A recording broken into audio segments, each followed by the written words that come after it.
Salut Mathéo, bon c'est le dernier jour de stage. C'est ça. BUT GEA, merci d'avoir accepté sur ce témoignage. T'as fait quoi en stage en vrai? Alors, moi, quand je suis arrivé en stage avec Lidji, j'ai découvert l'environnement du marketing, donc son entreprise à elle, comment elle, Attends, je te entre filme. guillemets, a développé son entreprise. Donc, moi, quand j'arrive au début du stage, mon objectif, c'était de découvrir le marketing, pardon, et donc toutes les missions qui englobaient la tâche, le travail et tout ce qui va, entre guillemets, avoir avec. Et donc, en faisant le stage, j'ai découvert beaucoup de missions, beaucoup de tâches, beaucoup de compétences que je ne pensais pas essentielles et qui étaient méconnues de par ma théorie apprise en cours. Et donc, Lydia m'a accompagné, un accompagnement qui a été très enrichissant pour moi, qui a été très cadré, mais aussi qui m'a laissé beaucoup d'autonomie pour pouvoir développer moi mes compétences. Et donc, grâce à ça, j'ai pu moi découvrir des compétences et en développer d'autres, ce qui m'a permis aujourd'hui d'avoir une vision déjà très avancée, je pense, pour un stage de 6 semaines au niveau de tout ce qui est stratégie marketing, communication digitale et aussi stratégie de marque. Et donc ça, c'est grâce à cet accompagnement que m'a fait Lydie. Alors moi j'étais très contente de t'accompagner parce que j'ai quand même passé plus de 17 ans en fait comme commercial et beaucoup en fait dans le B2B. Je t'ai fait faire du business développement auprès des indépendants parce qu'il faut savoir que le Pays Basque, le tissu économique, c'est avant tout des petites entreprises. Et la réalité d'une petite entreprise, c'est qu'on n'a pas beaucoup de budget et qu'on a souvent des grosses entreprises en face. Alors autant vous dire, investir dans du SEO, un site web, c'est totalement abstrait vu que dans les faits, il faut payer quand même l'emplacement, ce qui n'est déjà pas donné en fait pour une petite entreprise et on préfère investir dans l'humain et du coup, ben forcément, c'est du budget en moins pour du digital. Toi, t'en penses quoi à la fin de ce stage? Alors moi, quand je suis arrivé en stage, j'avais peut-être cette vision-là au début, puisque je n'étais pas dans le milieu, je ne connaissais pas, j'avais un regard extérieur à cela. Après analyse de certains marchés, après m'être documenté, après avoir eu des rencontres avec des professionnels du milieu, que ce soit indépendants ou dans des salons, des plus grosses entreprises, en fait, j'ai pris cette conscience que la stratégie de marque et le développement d'un point de vue commercial, communication, et aujourd'hui sur les réseaux sociaux, de plus que notre génération, de plus en plus en avance et plus on est soucieux de cette démarche digitale. Je trouve qu'aujourd'hui, quand on est indépendant et qu'on voudrait se lancer sur un business, il faut être accompagné sur la stratégie de marque, il faut être accompagné sur son développement en marketing, en digital, mais aussi en référencement, puisque c'est comme ça qu'on va pouvoir se développer sur le marché dans lequel on est. Et donc je trouve qu'après avoir rencontré plusieurs professionnels, c'est quelque chose qui n'est pas assez reconnu. C'est dommage, les gens n'en prennent pas conscience au niveau professionnel. Je trouve que c'est assez dommage parce qu'on est une région où il y a un fort potentiel, notamment en développement par l'aspect touristique de notre région. Mais je trouve que les indépendants, notamment, ils sont pas assez ouverts et pas assez conscients de ce développement-là, ce qui pourrait être un grand pas pour eux. Et comme on le voit aujourd'hui avec plusieurs entreprises qui ont démarré, on se base sur une stratégie de marque cohérente. Ils sont aujourd'hui grandis et je pense que c'est sur cela qu'il faut progresser, dans cet état d'esprit qu'il faut aller pour les entreprises locales. Donc c'est pour ça en fait que pour ma petite entreprise, pour les entreprises du Pays Basque, les indépendants et aussi les étudiants, je propose 1 heure d'accompagnement gratuit parce que c'est important. On ne bâtit pas une stratégie de marque en 1 heure, mais c'est vrai que même 50 euros, quand on voit pas ce que c'est qu'un accompagnement marketing, on se rend pas compte. Mais vous pouvez réserver un accompagnement à l'heure selon votre budget et vos disponibilités. Pour info, c'est vrai que moi j'ai toujours travaillé sur les grands groupes, j'ai eu facilement mes rendez-vous.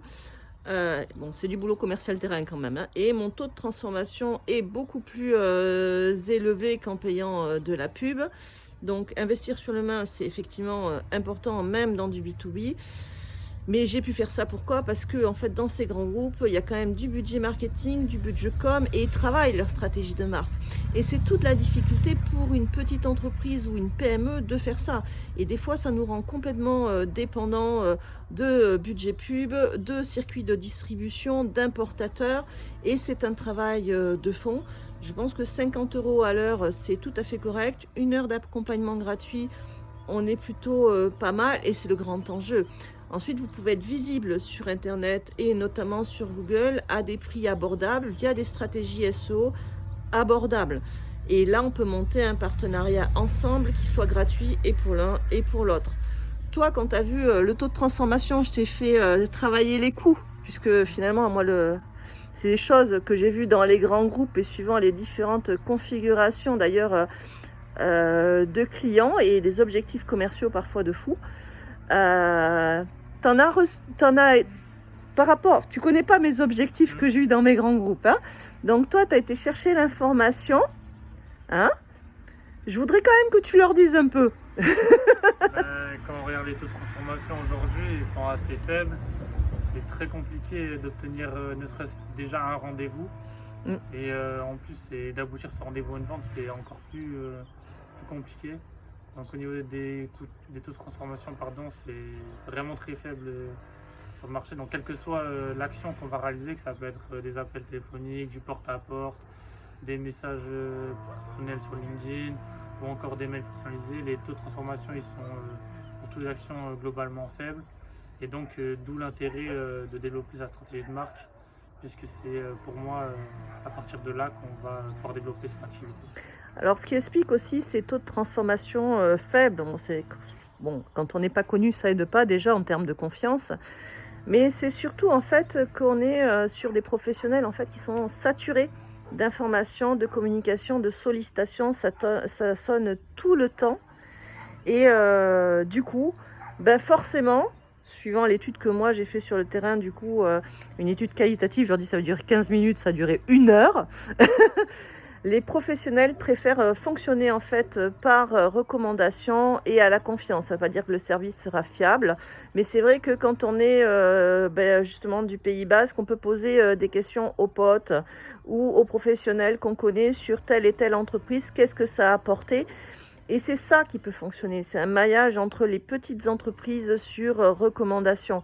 Mais ce maillage n'existe que si vous avez une démarche marketing ou démarche commerciale qui va quand même créer une relation et montrer que vous existez. Est-ce que tu peux étayer cela, du coup, puisque toi, t'es tout frais, des cours théoriques en BUT-GA, bon, assez différent de ma formation initiale aussi.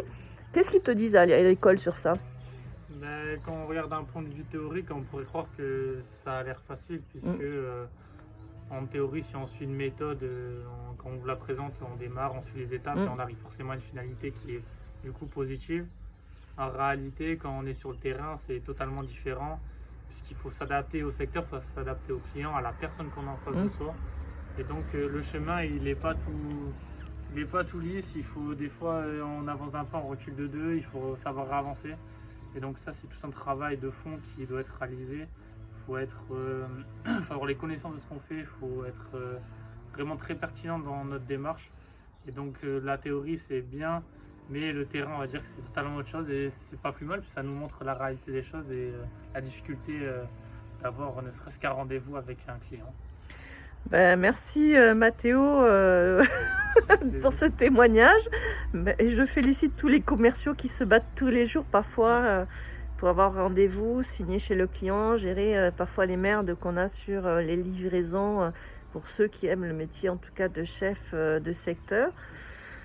Donc maintenant, voilà, tu connais aussi la réalité des commerciaux, mais aussi des toutes petites entreprises et justement des petits auto-entrepreneurs qui se créent et parfois qui disparaissent faute de clients ou parce qu'ils ont fait les mauvais investissements et parce qu'ils étaient mieux comme salariés avant, parce que voilà, ils pouvaient se payer, parce qu'il faut du temps pour se développer et investir correctement.